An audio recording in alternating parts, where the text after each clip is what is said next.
Hi everyone! Winter is here and frost can take out your favorite warm weather veggies in one cold night. But the good news is you can save some of them by bringing them indoors.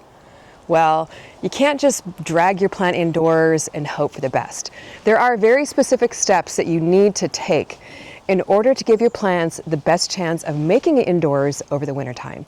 And that's what we're going to cover in today's video. First of all, let's talk about what plants you definitely don't want to bring inside. As much as I love my big, full-size, indeterminate tomato plant, this is one I would definitely not want to bring inside. Digging it up is just not feasible, let alone having space for it in the house and light for it. It's just not realistic. Full-size vining cucumber plant like this one, also out. Number one, cucumbers don't transplant easily, even if you could dig it up. Number two, there's no way I could set up a trellis and have it vine all over my house. What I recommend is instead of going to all the trouble to dig up your big full-size plants, stick with smaller, more compact vegetables you can easily dig up, bring inside that will fit the space and the light that you have. Just keep it simple. I would recommend either digging up some of your peppers, some of your herbs, or going with some of your container plants that you already have growing outside. My all-time favorite to bring indoors is Tiny Tim Tomato. It's a smaller, more compact tomato plant that only grows to about 3 feet high, super productive, even inside. In fact, one year, unfortunately, I forgot to prepare my plant to bring it indoors, and we actually dipped down below 40 degrees, which is kind of unusual for us here in Southern California. But when I got up the next morning, my plant was cold damaged and it just didn't make it. So don't make that same mistake. Take these few steps now before frost hits, before the temperature gets under 40 degrees. In fact, I would recommend doing it when the temps are going to drop below 50, and that way you'll have some vegetables to eat inside during the wintertime. And your plants should be relatively healthy and disease-free, because you definitely don't want to bring disease into the house because it can spread like crazy to the rest of your plants. I could just pick this plant up and drag it indoors, but if I did that, I would be causing all kinds of problems inside. I have to prepare the plant first. It's very, very important. So first what I'm going to do is kind of clean the plant up. Now this is actually planted with some basil, but I'm not going to bring the basil inside this time because I already have some basil growing indoors.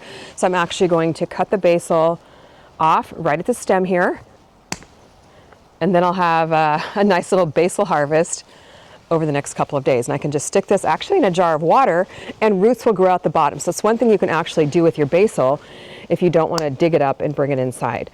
So we'll just clear this plant of the basil so we just have the Tiny Tim tomato left.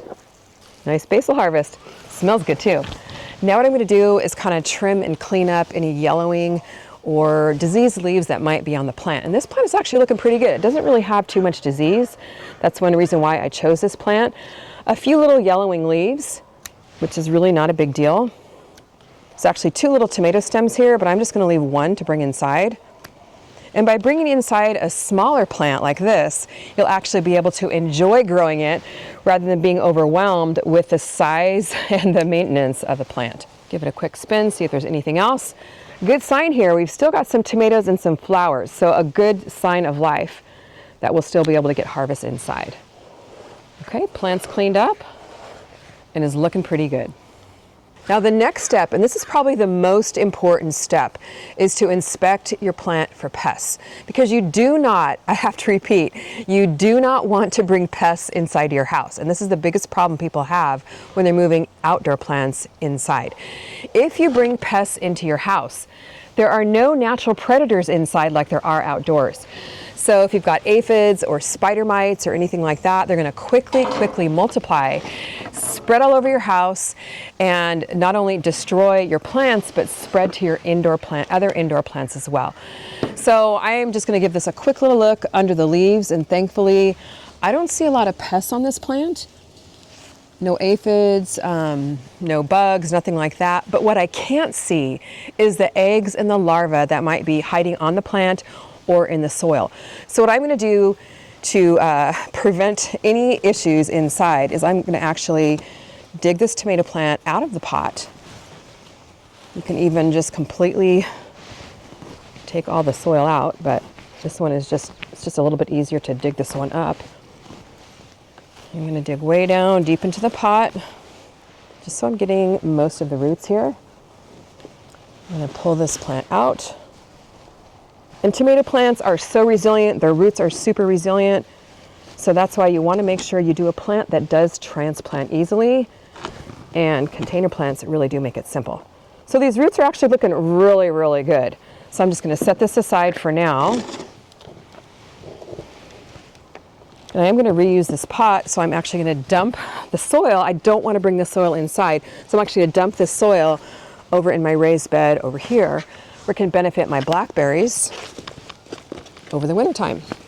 Never throw away soil. Okay, I'll go and spread that out later. Now I've got to give this pot, because I'm going to reuse it, a really good rinse. You rinse it out, clean it really well with some soap, just to clean it from any bugs or eggs that might be in there. Now there's a little bit of soil still attached to the plant, so I'm going to give this plant a good rinse and also rinse off the existing soil. Again, not to bring outdoor pests inside. This is the most critical step in this whole entire process. So I'll give this plant a nice strong rinse with the hose, kind of loosen up the soil at the bottom here, and we will leave some of the soil intact in the root ball. Next what I'm going to do is fill my pot with fresh potting mix. Super important. Again, not to bring pests indoors. Use fresh potting mix, in addition to the fact that it'll give my tomato plant a nice little reset with some fresh nutrients. Now I'm using the bumper crop Master Nursery potting mix, and this is the very first time that I've had the Eastern and Midwestern version of the potting mix called Gardener's Gold. It's full of all kinds of great nutrients, including perlite, which will really help your plant indoors with water retention and with drainage. It's got compost, lobster and crab shells. So for those gardeners that live in the Eastern and Midwest states, you can grab this at your local Master Nursery Independent Garden Center. It's really, really great potting mix. Definitely one of my favorites. And it's organic too. And you can see how light and fluffy it is. And it just smells amazing. It's a special water-saving formula so that you won't have to water as much. And plants don't need as much water indoors anyway because they don't dry out as quickly, so this is perfect. Nice and light and fluffy. So I'm just going to take this over to my hose here and pre-moisten it.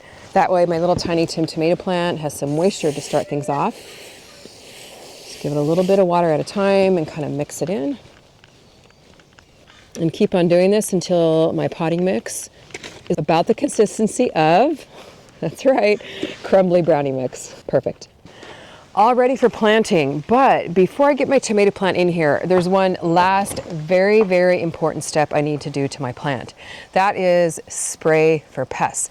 Even if you don't see any pests on your plant, you've got to do this step.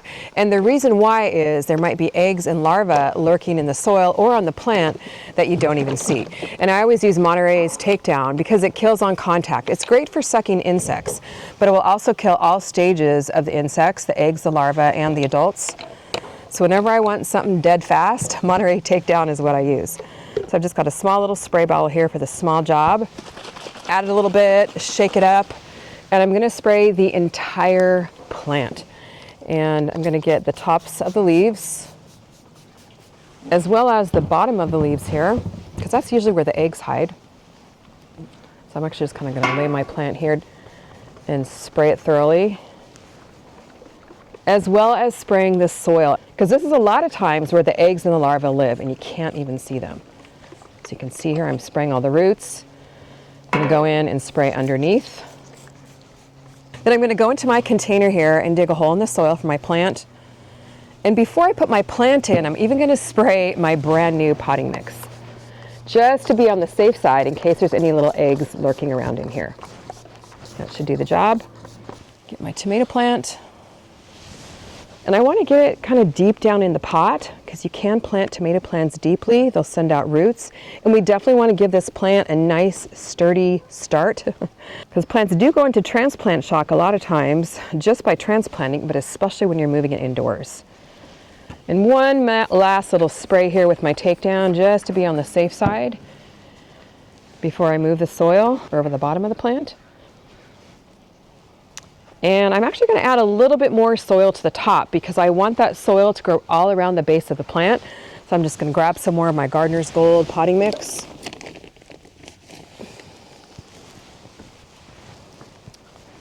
And then just fill the pot all the way up to the top.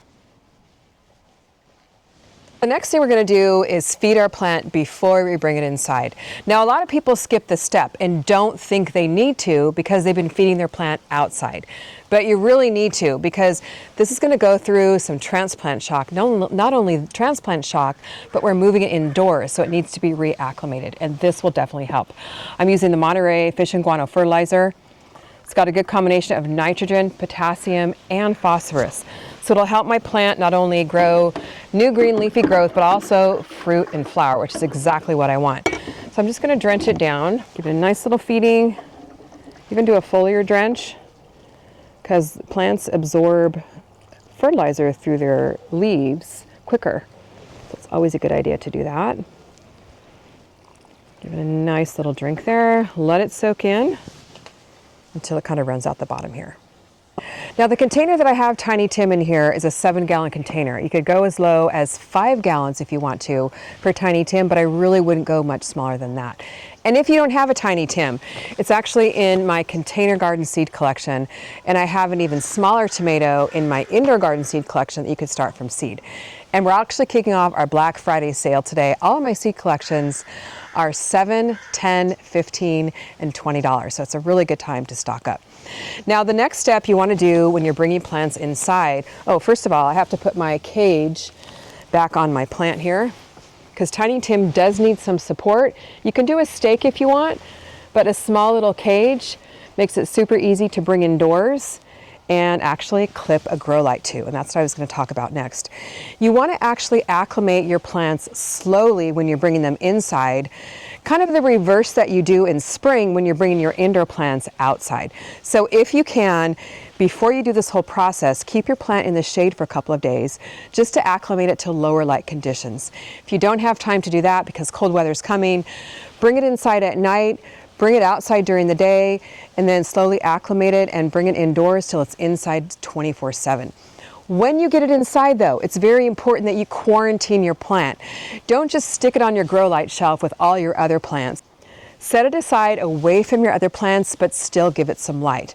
One of my favorite lights to use for Tiny Tim is my simple clamp light setup. It's a very easy clamp light. You can get it at a hardware store, special grow light bulb in it. You can clamp it right on top of the cage here so it gets plenty of light. Leave the lights on for 14 hours a day and off for the remainder of the day. Then after it's been indoors for about a week, you don't see any pests or anything like that. If you see pests, you can respray the takedown. Then you can put it on a grow light shelf or with your other indoor plants. I really hope you learned something new from this video. Maybe something you were doing wrong when you brought your outdoor plants inside, or maybe you didn't even know you could do this. Let me know in the comments below. I'll be reading your comments and answering them too. Thanks for watching.